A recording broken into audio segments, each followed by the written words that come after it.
Allah nggak melihat penampilan kalian, Allah nggak melihat harta kalian, Allah nggak melihat perbuatan kalian. Yang pertama Allah lihat itu adalah qulubikum, niat kalian. Maksud qulub di sini niat.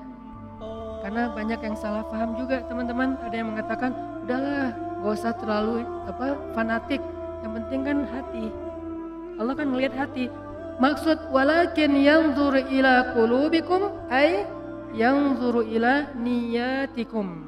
Maksud melihat kepada hati itu adalah Allah melihat ke dalam niat kalian. Apakah kalian mengatakan itu dengan jujur bahwa kalian benar-benar beriman, atau itu hanya basa-basi?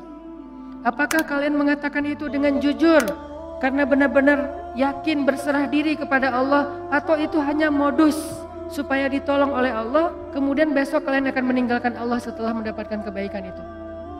Allah Maha tahu. Sehingga Allah mengatakan di surat Al-Mulk, wa asirru qaulakum aw ijharu bih innahu alimun bidzatis sudur. Kalian rahasiakan atau kalian tampakkan apa yang ada di dalam hati kalian, innahu alimun bidzatis sudur. Allah tahu banget apa yang ada di dalam dada kalian.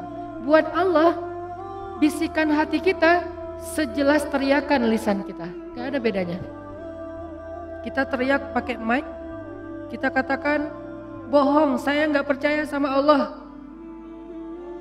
Lalu kita teriakkan dengan hati, kita berbisik dengan hati, dengan sepelan mungkin, saya gak percaya sama Allah. Itu suara hati dan suara mulut kita, lisan kita di sisi Allah sama, gak ada bedanya. Gak ada cerita kalau dengan mulut kita bilang, ya Allah saya percaya kepada Engkau, saya berserah diri kepada Engkau, Allah dengar. Giliran dalam hati kita bilang, enggak sih sebetulnya enggak gitu-gitu amat. Apa? Allah enggak kayak gitu. Karena Allah mendengar isi hati kita sejelas mendengar suara dengan lisan kita. Sangat jelas. Sehingga ketika ada Nabi yang berdoa dengan suara yang lirih, Nabi siapa? Zakaria. Dzikru rahmati rabbika 'abdahu Zakaria idh nada rabbahu nidaan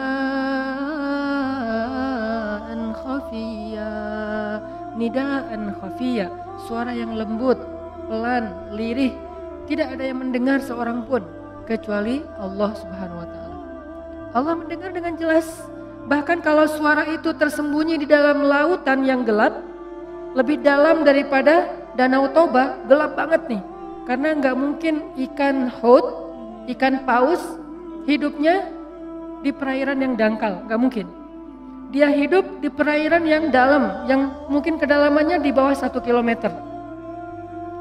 Bahkan kalau seseorang kemudian ditelan ikan haut, ikan paus, lalu ikan paus itu membawanya ke dalam lautan, di dalam samudra, tiba-tiba orang yang di dalam perut ikan itu bersuara, Subhanaka inni kuntu minaz zalimin, Subhanaka inni kuntu minaz zalimin. Pelan sekali suara itu terdengar dengan jelas di arasy Allah Subhanahu wa taala. Jadi enggak ada yang tersembunyi dari Allah. Sehingga apa yang menyebabkan kita ditolak oleh Allah, teman-teman?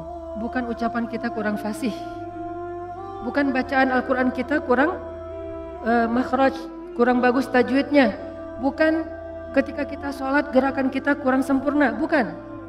Tapi hati kita yang kurang ikhlas, itu penyebab seseorang ditolak.